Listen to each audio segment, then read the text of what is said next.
I was diagnosed with Sjogren's about almost 25 years ago now. I had, it really all started with joint pain, which seems kind of strange for Sjogren's because that's not the main thing that people complain about. But over time, the dryness in my eyes and mouth was kind of annoying. I'd have to drink more, use some eye drops, that sort of thing. Kind of went along at that level for quite a long time until I'd say 7 or 8 years ago.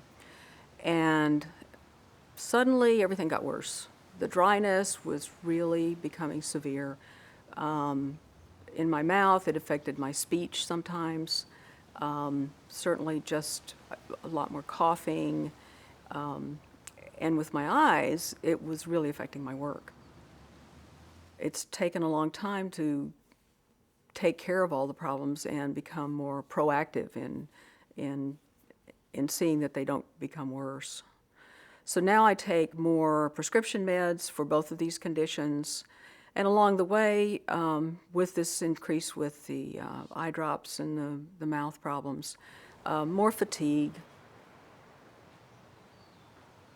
One of the problems I do have fairly often is brain fog. I just call it a poor concentration, but once I heard that phrase, I thought, yeah, that's it. There are times that I can sit in a conversation or in a meeting, and I know, individually I know every word that's being said. Collectively, I couldn't tell you the meaning of what's passing in front of me. As a hobby, I enjoy some needlework. I'm not fancy at it. I haven't been doing it for very long, but I found it to be fun and challenging.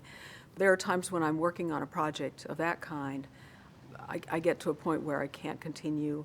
It's too complex all of a sudden, even though it's something I've been doing for quite a while.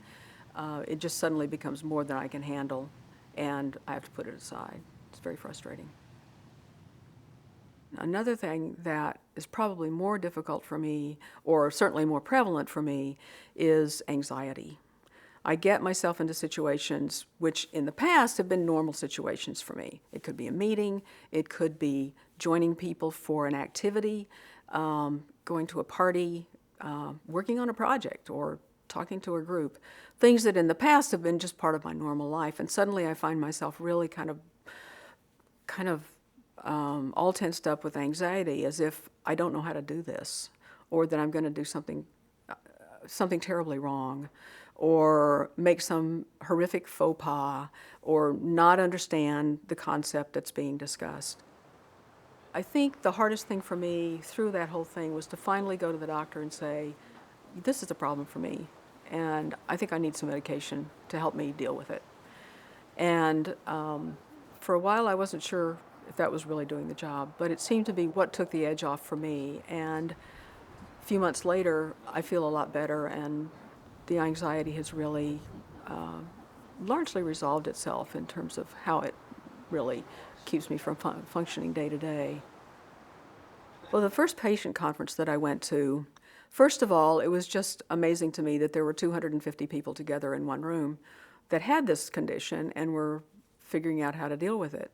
And I learned how many different people there were, how it affected them in quite different ways. I think that was probably the most valuable information that I gained at that point.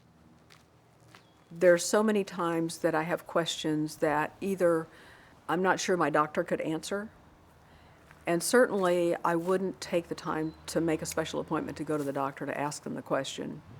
And so those are the kinds of questions that can be answered for me, or at least get some supporting information from others. Things like, what over-the-counter products do you use that are useful? Do you like this? Where do you get that? What doctors are good in this area or that? For anybody who's newly diagnosed with Sjogren's, the main thing they can do is look for as much information as possible and be open to learning new things and learning from other people. I would say don't hesitate to ask questions as much as you can. It can be difficult to ask for help with the emotional effects of chronic illness, especially if you're experiencing feelings of depression and anxiety that are new to you. But there are treatments and medications that can help. Don't be afraid to ask your doctor.